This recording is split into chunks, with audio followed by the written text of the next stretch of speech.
Oh, wait a minute. Okay. And we are live. Hi, good evening, everyone. Welcome to Level Up Live. I am Dr. Sharita Gaskins-Tillett. I am your host. This is the show where we highlight the amazing accomplishments of women physicians who have up-leveled their lives and are helping others to do the same. I am super excited about our guest tonight. But before we introduce her, I'm just going to give a few minutes for others to log on and make a couple of announcements. Our fall retreat, A Weekend for Me, the premier wellness experience for professional women, is registration is open still, and I have decided to extend early bird pricing until September 10th. So early bird pricing has been extended until September 10th. www.aweekendforme.com for more details and to register. Also, feel free to DM me if you have any questions. On Thursday evening, this coming Thursday, the 31st at 7 p.m., we will have a book club. This is part two of the book club for Dr. Samara Brennan Prescott's book, The Parts We Don't Talk About. And it's really interesting because that book has so much content. There's so many different aspects to Dr. Samara's life and the different struggles that she has encountered. She writes from the perspective of a patient, a caregiver, and a physician. So, if you are able to make that, definitely do it. It will be posted on my page and also in the Level Up Lady Facebook group, the Zoom link to register. So let's get going. So we have with us tonight the amazing Dr. Catherine Toomer. Dr. Toomer is no stranger to us. She is a repeat guest, and she is actually going to be a speaker at A Weekend for Me. So again, no stranger, but I am going to read her bio for you guys. So Dr. Toomer is a family medicine and community health physician who founded health, wellness, and weight loss centers to remove the shaming and overwhelm so often experienced in wellness and weight loss spaces. Dr. Toomer graduated from Michigan State University College of Human Medicine in 1996 and completed her residency at Shands Hospitals at the University of Florida in Gainesville. She spent the majority of her professional life in rural South Carolina, providing primary care to underserved areas. Early in her career, Dr. Toomer developed her highly successful total wellness and weight loss programs to lose over 100 pounds, to get off insulin, reverse her type 2 diabetes, and survive postpartum cardiomyopathy. She treats and coaches others using a biopsychosocial approach to maximizing health and wellness in order to achieve and maintain weight health. When not coaching, Dr. Toomer sits on nonprofit and community advisory boards, is a keynote and TEDx speaker, a popular guest on numerous podcasts, a best-selling author, musician, and artist who lives in South Carolina with her husband, two Labradoodles, and an empty nest. Yes. Welcome, Dr. Toomer. How are you this evening? I am great. I'm great. I'm great. Well, I'm so happy to have you back with us tonight. I do like to, just in case there's some folks joining us tonight who, weren't on the last time that you were here. I like to start a little bit with your backstory, which is really quite remarkable. So if you could tell us, just we kind of went through your education, but tell us how you came to be a part of this health and weight management space. Okay. Well, throughout my life, I respond quite heavily to stress, as many of us do. Yeah. And at the time that I was going through it, through medical school and through residency and then having two children in 3 years, getting married, moving several times, um, I my body reacted to that stress by pushing me farther and farther into diabetes. I was already predisposed genetically, and as I gained weight and as I got more stressed, I ended up full blown insulin dependent diabetic.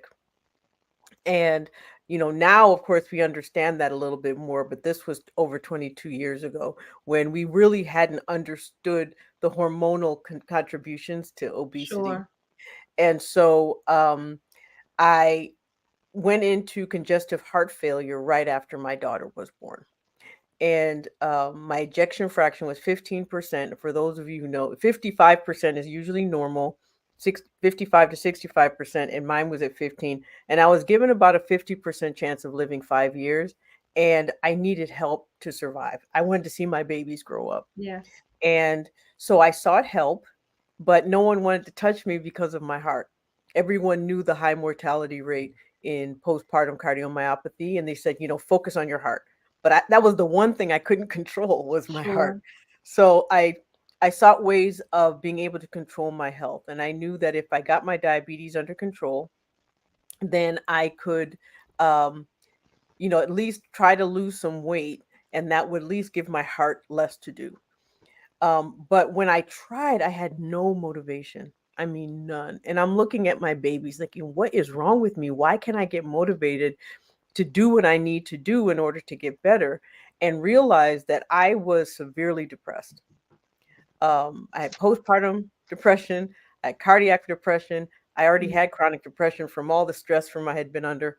And so that's where I focused first. And so when I started developing my program to reverse my diabetes, um, I knew that it was really important for a biopsychosocial approach to be to use a biopsychosocial approach, which I had learned in medical school and I had been using with my patients, but for some reason I hadn't used with myself. Yes. So I treated my depression first, and then that helped me have the motivation and the mindset to then do what else I had to do. I was very fortunate. My husband's also a physician. He took over all my food, all my preparation. Well, I couldn't prepare my own food anyway. I didn't have the energy. And within 6 months, I had lost about 60 pounds. I'd gotten off insulin, and 22 years later, I'm still here. And Amazing. with the introduction of GLP-1 medications, that actually really did the last step. I was sort of, I was doing very, very well for years and years and years. Then my congestive heart failure started deteriorating again, which is not unusual. But and so I was put on a GLP-1 medication to actually stabilize my heart, but that also made me lose more weight. And so by the time everything was said and done, I had lost 100 pounds. I used all of the knowledge I gathered through all of that, put it into a program that I use now to help my clients and patients, but also now I'm teaching other physicians to do the same because I'm just hearing horror stories of people trying to get healthy with weight loss.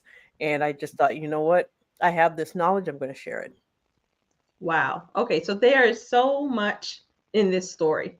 I hardly know where to begin, but I think the first thing I really want to ask, what I'm really curious about, and I know you pretty well, but I don't think I've ever asked you this question, is Mhm.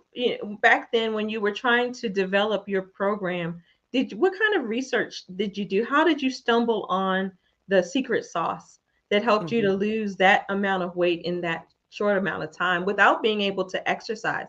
Because I Mhm. know that with your cardiac function being what it was, you weren't a candidate for exercise. So, No. so tell me a little bit about that process. Yeah, you're right. I mean, at the time, I couldn't stand up and brush my teeth at the same time. I just Wow. didn't have the cardiac capacity. I couldn't bathe myself. Um, I couldn't walk across the room holding my baby. I either had to hold her or walk. I couldn't do both. And so what I did was learned rather quickly that I don't have much willpower and discipline, and that I love my sweets. Now, my husband kept them from me, but I can be persuasive. So I needed a way to still enjoy food. I really enjoy food. And that was really important for me. I didn't want to lose that joy. I didn't want to lose that excitement around food and the the self-care that you can use food for. And so what I did, instead of focusing on what I couldn't eat, which was carbohydrates, and this is long before we knew about ketogenic diets and how lower carbs help lose weight, I focused on what I could eat, and that was protein. And so everything I did revolved around protein. Everything I do now revolves around protein. Um, I eat based on how much protein I eat based on how much protein I have to eat first or how much protein I've had. And so I control what I eat based on that. And I've done that for the last 22 years. And that's what I really teach other people to do, so that it's not a punishment and it's something they can do for the rest of their lives. It has to be simple because I had no energy. So I knew what I had to do was simple. And so that's what I stumbled upon. And it suddenly became easy. And I thought, why is everyone making this so difficult? And it's not. And so, and the more and more I told people about it, the more I realized that I had something pretty powerful, and very effective. And so I started using it. So at what point? So is that the point at which you introduced it to your patients? When I was actually out of medicine for 9 years, I didn't have my health. It took me that long to get my health back. I also homeschooled in there a little bit. That kind of delayed it also. But it really took me a while to get my health back to the point where I could work again. And even then, when I went back to work, I could only go. My cardiologist would only agree to part-time. And so took what I knew and I started applying it to my patients who are all diabetic, who are all, many who were overweight or who had obesity. And I found that I just didn't have the time or the support to do it, because you have to, it takes a lot of talking, it takes a lot of attention. And many of us know in traditional medicine, you have 10-15 minutes Right. per appointment. That's not enough time. And so I ended up opening a micro practice so that I could have hour-long appointments if I needed, in order to then start helping people. And so that's what I've been doing ever since, for the last 7 years now. So now it seems that you mentioned your biopsychosocial format. It seems that what you do is kind of get to the root cause, or some Mhm. of the root causes of obesity. Can you talk to us a little bit about that? Because I know that there's a lot of confusion. Mhm. Oftentimes people who are overweight are thought of as being, of having no willpower, or somehow it's their fault that Mhm. they're overweight, and no one really takes into account the physiologic things that are going on in their bodies that make them process foods differently. Can you talk to us Yes. about that? To be truthful, anytime a human does anything, no matter what it is, you can find a biopsychosocial reason for why that is. And sometimes we can do something about it, and sometimes we can't. When it comes to obesity, you can have two people who eat the exact same thing, and you'll hear it all the time. People who are very, very thin, who eat whatever they want, and we say, oh gosh, they have such good genes. Yes. But when it's someone like I am, and if I eat whatever I want and I, gain very easily and very quickly, then it's like, oh my gosh, she's not eating properly, she's not exercising. Well, it's the same food. So if it's genes for the thin person, why isn't it genes for the person who isn't thin? Right. Because it is. And basically what our genetics do, it tells our body what to do with food when we've eaten it. And some people that is pushed towards fuel and their muscles just burn it off. And then you have people like I am, where you eat food and our body's constantly trying to push it towards fat. We're just predisposed, very efficient at taking food and making fat out of it. And so that's one. And so our muscles, even when we exercise, our muscles are competing against that process, trying to get fuel, when our rest of our body is trying to pull it into fat and make fat out of it. Because our bodies, it used to be where those of us who could hold on to fat survived Yes. longer, because humans used to be a feast or famine, were feast or famine animals. And so those of us who could make fat really efficiently survived. And those who couldn't, didn't survive Right. during the famine. And so it's just a maladaptive, what used to be an adaptive process that's become maladaptive now. But the other thing that happens with our genetics pushing us towards um, glucose dysregulation, because that's really what it is. It's our underlying, what our body does with carbohydrates broken down to glucose in our body. Our brain only uses glucose for energy, glucose and ketones, and that's another. But most of us do not have ketones unless we're starving. Right.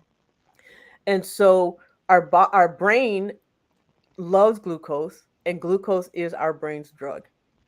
So when our brain isn't getting what its drug, it drives us to eat things that will give us that. So many times, especially those of us who are insulin resistant, pre-diabetic and diabetic, will crave carbohydrates.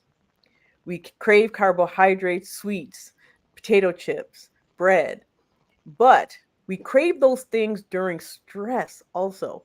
And that's a clear sign that there's something hormonal going on. The reason we emotionally eat isn't because we're just emotional. It's because our brain is suddenly not getting its drug and it's driving us to eat its drug. And so that's what happens. It changes our food choices. It changes what our body does with food. It changes how we respond to food once we've eaten it. And it's all combined. And it also affects our moods. It affects our moods around food. It affects how our moods change with food. And so until that's regulated, really our body is hijacked by our hormones and our glucose. So And that's how do you get people out of that cycle then? Because there's a you've couple of obviously been ways. very successful at doing this. So how do you get people out of that cycle? First, I use every tool at my disposal. Medication first, mainly because um, the new medications that we've been hearing about. Well, let me rephrase that. The medications that we've newly heard about are, the GLP ones like Ozempic, Wegovy, Manjaro. Those are actually old classes of medications. They've been out since 2005. I've been using them for over 10 years. It's just that now people have become aware of them and they've become very popular. But they've always corrected blood sugar, they've always caused weight loss. Um, but what they do, and let me rephrase that, they don't cause weight loss. They actually treat the cause of weight gain. Okay. But the causes of weight gain, we've never been told. So everyone thinks it has to do with food when really it has to do with hormones. Our weight loss on those medications are from are from hormone regulation.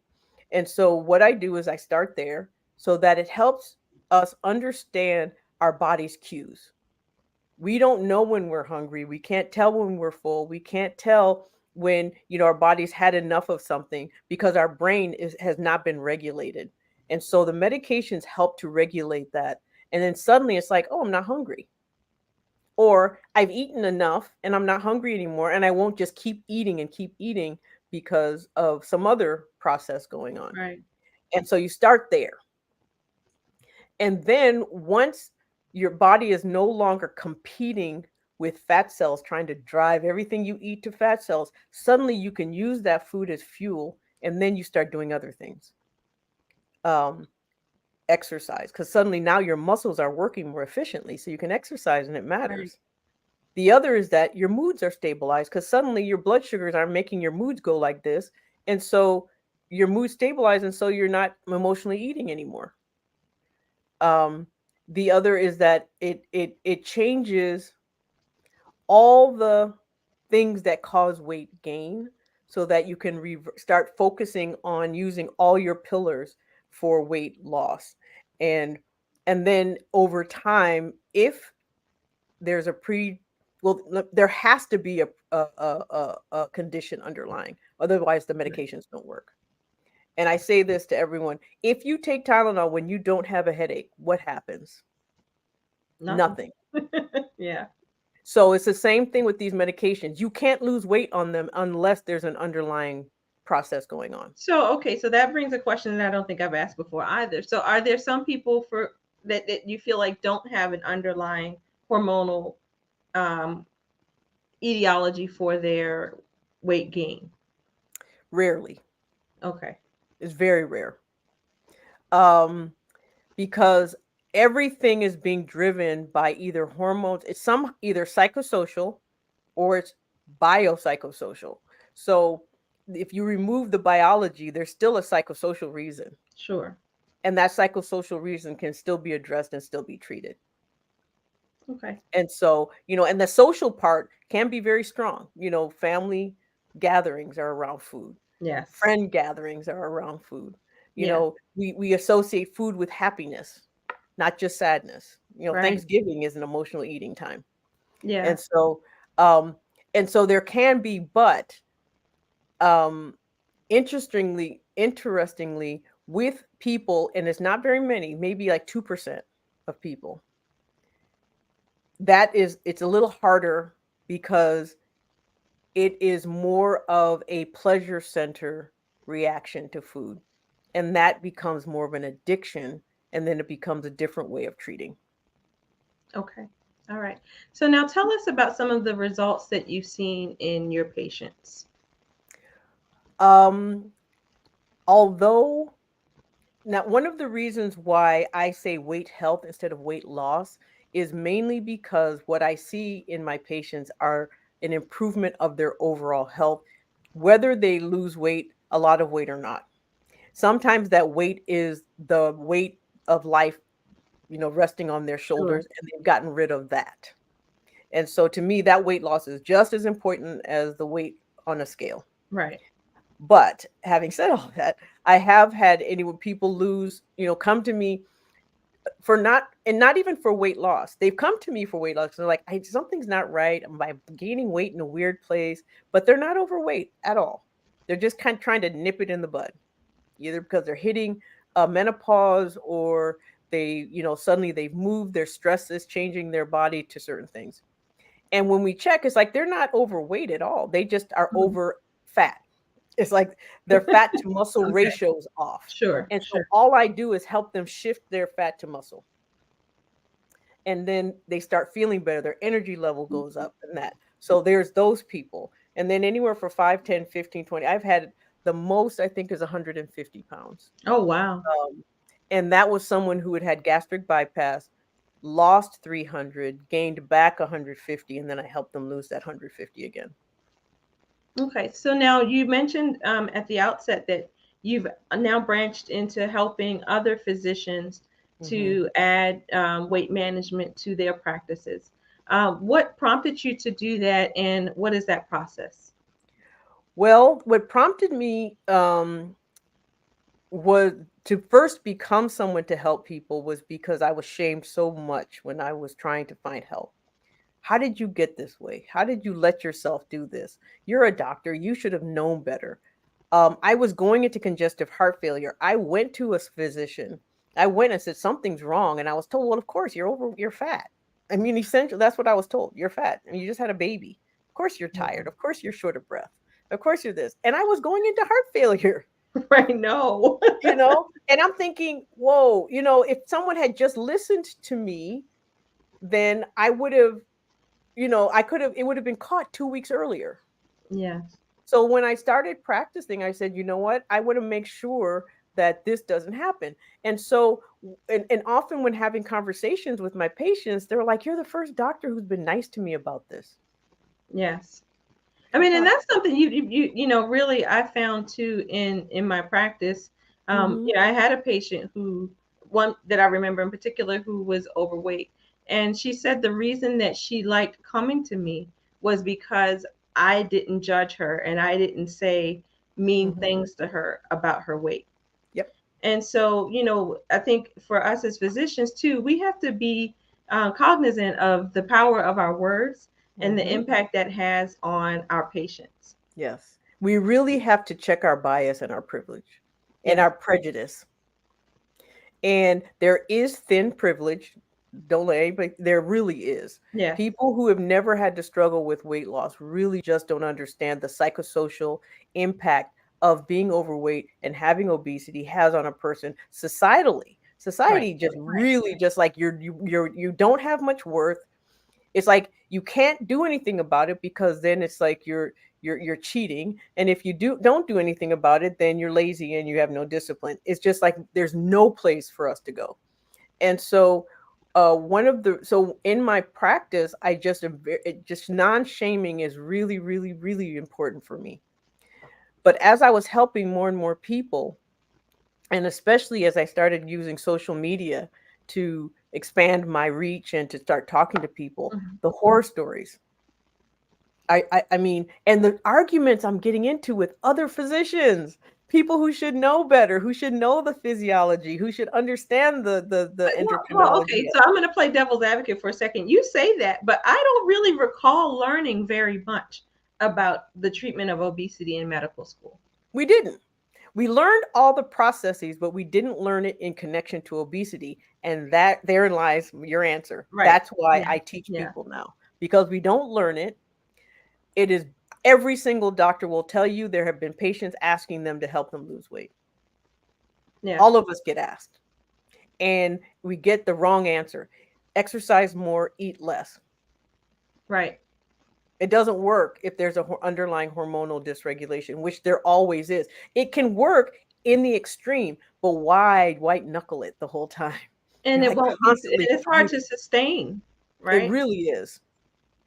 It really is. And of course, there are some people who've done that and who are able to do that, who, well, I did it, you can do it too. Well, if we could all do it, then we'd all have done it. Right.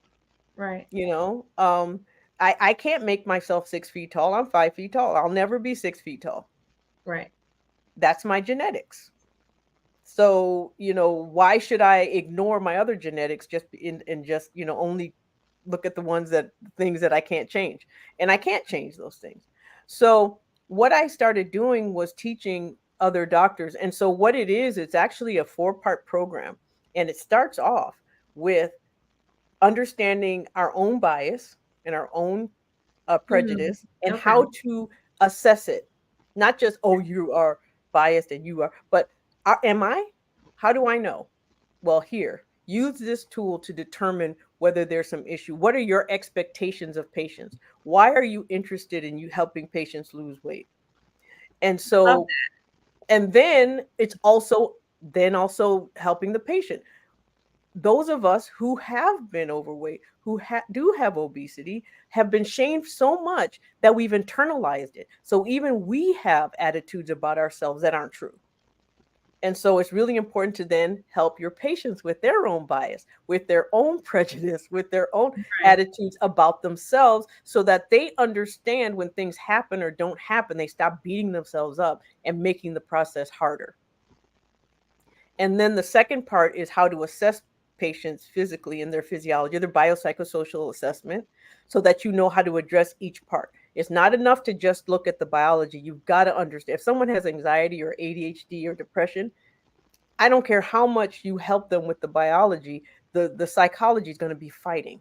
And Right. then if you don't address the sociology, they'll get sabotaged. If you do anything that makes it hard for their family to deal with, who makes it so they can't interact with their friends, go out with their friends, someone who likes to travel, it has to fit into their life where their life is now. And it's something they have to be able to do now and when they're 90. Otherwise, something's going to fall away, and it all reverses. And so there's the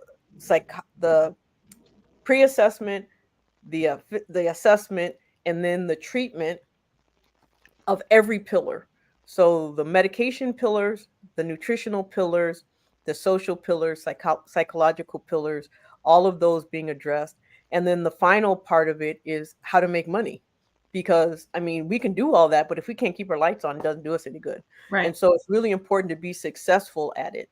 And truth be told, uh, weight loss is a multi-billion-dollar industry, Yes. and is being driven by people who honestly couldn't care less about our patients.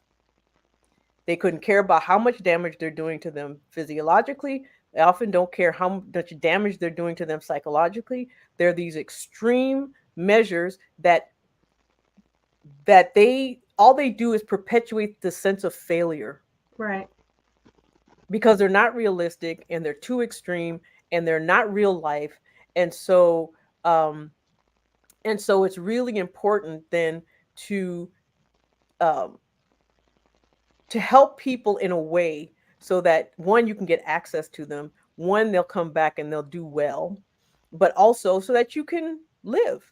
um it makes it a way for um people to help as many people as they can, while making a good living, so that it makes it comfortable, and it's an incentive, because really we need that incentive. And so what's happened for me because I'm 58 years old, I still have congestive heart failure. Um, Being able to work part-time, having that flexibility is really been important.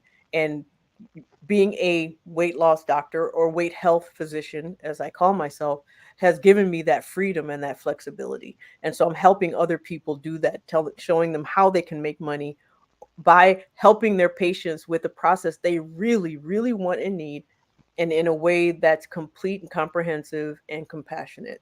Because the compassion part is really important. And can I just say hello to someone? Sure. Chris, no matter what live I do, every Tuesday is always there. Chris, I'm glad you found me. So I'm glad you. Yeah, As Chris soon said as hello. I realized I wasn't doing my own live, Chris was the person I thought about. I made sure I had something somewhere so that Chris could find me today, because always, always here. And then we also need to, I had left this up just to say hi to Dr. Tawana. She put a testimony here that she's 52 pounds down using your pillars, that she's been working out, and that, her depression and anxiety were treated. So just, someone, giving a testimony to the help that you've given to them. Thank you, Dr. Gay. I appreciate that very, very much, and it really does mean a lot to me. And I know some people like, um, that's the other part of the process, is that I try to shift people away from the focus on weight and more the focus on how you feel. And sometimes it can get frustrating with people who work with me, because I may not ever ask how much weight you lost. I may not ever know, because I'm so concerned on how the person feels, that the weight is secondary, because that's going to go. Your body's going to go wherever it's going to go if you get everything else in order. And so that really is the least important part of the process, because it's just a number. It's just a symptom of everything else that's going on. So, how do you get patients to stop focusing so much on the number and to embrace the total wellness that you're offering? By managing expectations, by try to help the process become so important to them that they stop caring because they feel so good. One of the biggest compliments I ever get is that I feel so good right now, I don't care if I ever lose another pound or not. And I hear that often. I feel that helping people feel empowered and confident. So really, it doesn't matter, because the bottom line is, relatively, there's always going to be someone who says we're overweight, or we need to lose weight, or whatever. So weight is so relative that it has to be in here. We have to lose this weight first. Often the weight in your brain is the weight that really has to be lost, not the weight on our body. And so, really, just getting people to the point where they just feel so much better, they just stop caring. Okay. That's All right. the easiest way of putting it. Great. So now, what is the future of total wellness and weight loss? I know now you've added this new arm, where you're helping physicians to treat patients, using your pillars. Where do you see this going next? Well, I have created an institute. I figured, you know what? If I'm teaching people either for their own health, or I'm teaching people to help other people's health, then I'm a teacher. And what do teachers do? Where do you find teachers? Yes, In school. in institutes, right? In Exactly. schools. So Total Weight Health Institute was born. So there's three prongs to it. One is to help individual patients, or as a group, because my program primarily is a group program, where we meet weekly live, and then one-on-one, and then I just try to find the causes of weight gain, and then we go after it. Then I'm now teaching any clinician. It doesn't have to be doctors. Anyone who sees patients for any reason. So even if it's someone who cannot prescribe, they may not be able to write the prescriptions, but they can do all the rest of it. They still have to check their bias. They still have to know how to assess patients. They still need to be able to make a living, so they can use all the rest of it. And then they can hire somebody to do that part if they want. And so it's anyone who sees patients for any reason, who wants to give them a comprehensive and compassionate place to go. And then the third part of it is going to be creating a organization that acts as the weight loss component of of underserved area Hmm. community health centers, because right now almost all weight loss processes are cash based, and it's leaving out, it's such a privileged access Right. issue that it's leaving out whole populations of people who truly need it, where obesity rates are the highest, and they Right. can't use their Medicaid and Medicare, and you have insurances that just they're underinsured, so their insurances won't pay for anything. And so I wanted to create an entity where either where I could you could still use a sliding scale. You could use your insurance, you could use Medicaid, Medicare as part of a community health center so that it is covered and you get the help. And that's going to be the third part. And ultimately and so it's all under the umbrella of my institute. Well, that is absolutely amazing. And and really because you're hitting on a really under a really neglected, Hmm. group of people. Yes. And I think it's so short-sighted of the system because, they spend so much money on treating the after effects of obesity in that population, the hypertension, the diabetes, the cancers, the other things, the joint diseases and other things that happen.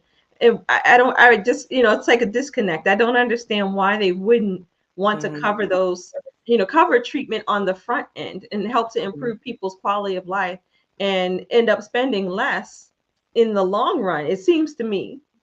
Well, I always say if you have to ask the question why, follow the money. Yes. Someone's making money Unfortunately. off of our illness, and that's why. Yeah. Yeah. Well, thank you so much. This has been wonderful, wonderful, wonderful. So now tell us, no, I do want to talk about a weekend for me for just a minute. I'm Because so like I said, Dr. excited. Toomer is going to be one of our wonderful speakers in Puerto Rico, November 2nd through 5th. So please join us. But so you mentioned, we talked a lot about wellness and weight loss tonight. But I just want to say that you are a powerhouse. Like there's almost nothing that I mentioned that you can't do. She's an artist. She's a musician, and she also talks about a lot of other mindset things. So not just around weight loss. You did your TEDx talk about imposter syndrome Mhm. for one thing. So tell us about some of your, I guess I would say self care, Mhm. wellness. What other kinds of things do you help people with? I what I help people with is their self-awareness. So self-care to me starts with self-awareness. Just knowing who you are, and then self-kindness. Mm, Self-care is sort of this blanket term, sure. but really what it really means is taking care of every part of you, and that's the biopsychosocial again. And so taking care of your friendships, your relationships, taking care of your relationships with yourself, Yes, taking that's care huge. of what you say to yourself, because we are very what we say to ourselves is the most powerful thing that we hear. It is the And most sometimes the ugliest, though. exactly. We're meaner to our we say stuff to ourselves that if anybody else said to us, we'd fight them. But we Yes. don't fight ourselves when we say it. And so it's really important then to just learn, and it's a muscle like anything else. You can build that muscle. It's difficult at the beginning and you have to learn how to stop it. But then also learning how to see the world through a different lens, and also just changing information and shifting it to a more positive outlook. And when I make positive, I don't mean like toxic positivity, like everything's just beautiful. No, everything isn't just Yeah. beautiful. But when it's not beautiful, you need to make sure that it doesn't affect you in a way so that you end up taking in that poison instead of learning how to, repel it. And Right. so I'm very I mean, I am here because I should not be sitting here right now. Even right now, my ejection fraction is such that I should not be able to speak in complete sentences. I shouldn't be able to walk across a room without getting um because my ejection fraction went back to normal and then dropped again to 26. So I should not be functioning like I am. But the only reason I'm able to is from years and years of learning how that biofeedback of learning how to care for myself, keep my heart rate down. So I talk a lot about that. So stress management, how to be kind to yourself on all levels, um, and how to enjoy the world around you in a way so that it serves you, but not in the, and when people say selfish way, we have misconstrued that word. Right. Being selfish is important because if we don't take care of ourselves and we don't regard ourselves as being the most important, no one else is going to. Right. That's not selfish, that's survival. And Yeah. so I talk a lot about that. Great. Thank you so much. So now tell us, if we're interested in working with you, how can we find you? The best way to find me is through my website, which is drtoomer.com. So that's drtoomer.com. And so that's the easiest way. There's a contact tab, and it is constantly being monitored either by me or my assistant. And so if you contact and just leave a message, I get it, and we immediately start um, contact and start figuring out a way to work together. And one of the things I want to make clear, if I do an assessment, I do free consultations.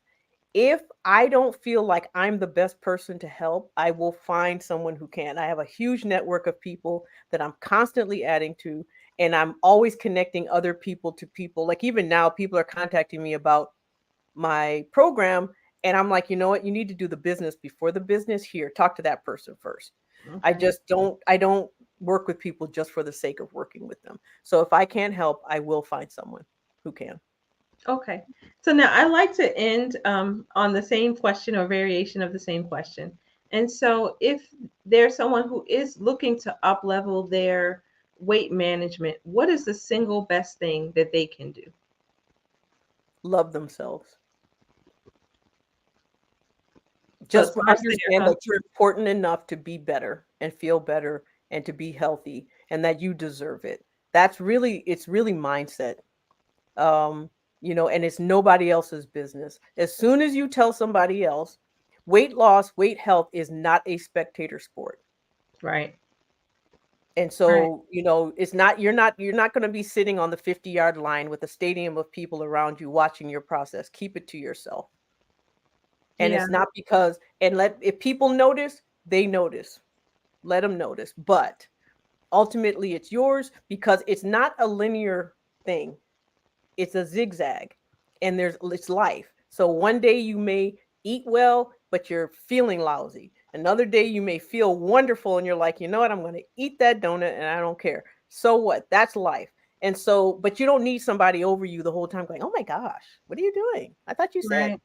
you know, and it's other people's opinions can derail processes very, very quickly. And Yeah. so keeping it to yourself, loving yourself enough so that knowing that you deserve it, and then small increments and small steps, nothing extreme. If you can't maintain it, it's not doing you any good. And one of the things I often say, if you're doing a process and you can't maintain it, the process failed you, you did not fail it.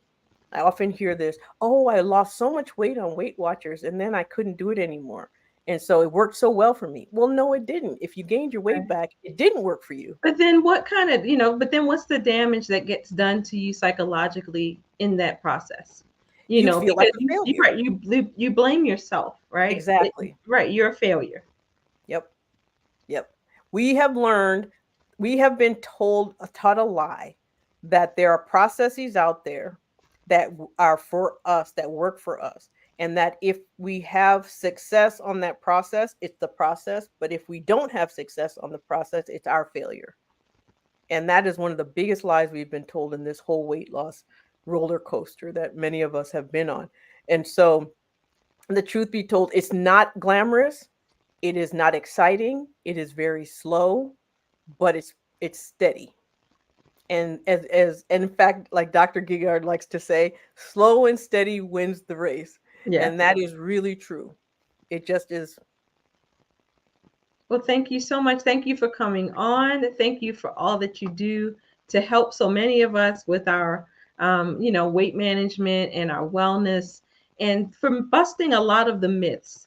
Because we need voices like yours out here because there are so many other voices that are saying things that are just not true, that are saying things that are harmful to people's well-being in the long run. So thank you so much for like I said, for all that you do, for being a visionary.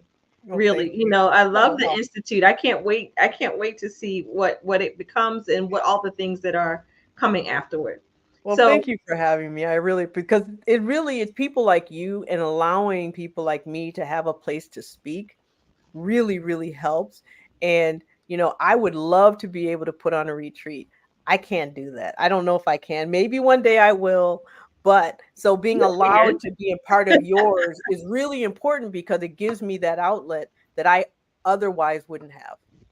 Well, we'll talk. Maybe we can do it together sometime. But anyway, all right. Thank you so much for coming on. Thank you guys for tuning in. If you have questions afterwards, please put them in the chat. I forgot to say, if you're watching the replay, hashtag replay, ask your questions. I will definitely get them to Dr. Toomer. Don't forget, register for a Weekend for Me, www.aweekendforme.com. Early bird pricing is available until September 10th. Take care. We will see you next week. Now, next week, we're actually going to have a special time. It's going to be at noon because our guest is in Europe. And at 7, I mean 6:30 at night, it's the middle of the night, and she wasn't really interested in that. So so we're going to do 12 noon on next Tuesday. So take care. Have a great night. Thank Good you night. again, Dr. Toomer. Thank you for having me, really.